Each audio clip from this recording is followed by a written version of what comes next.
প্রাথমিক সহকারী শিক্ষকদের দশম গ্রেড বাস্তবায়নের দাবিতে রাজশাহীর দুর্গাপুরে মানববন্ধন ও স্মারকলিপি প্রদান করেছে প্রাথমিক বিদ্যালয়ের শিক্ষকবৃন্দ।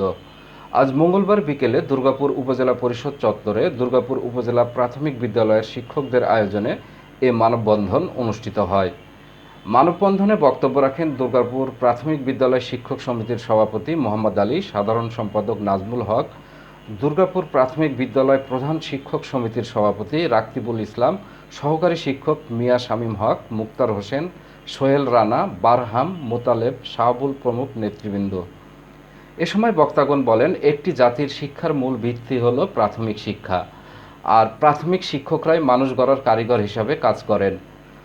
সরকারি প্রাথমিক বিদ্যালয়, নার্স, ইউনিয়ন পরিষদের সচিব, পুলিশের এসআই, সহকারী কৃষি অফিসার, সহকারী বিভিন্ন দপ্তরের স্নাতক সমমান কর্মকর্তা নিয়োগে দশম গ্রেড করা হয়েছে।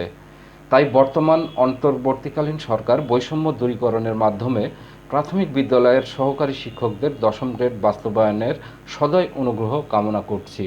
মানববন্ধন শেষে দুর্গাপুর উপজেলা নির্বাহী অফিসার সাবরিনা শারমিনের মাধ্যমে অন্তর্বর্তীকালীন সরকারের প্রধান উপদেষ্টা বরাবর এ স্মারকলিপি প্রদান করেন শিক্ষকবৃন্দ। সেলিম উদ্দিন, ডেস্ক রিপোর্ট, নবরূপ টিভি।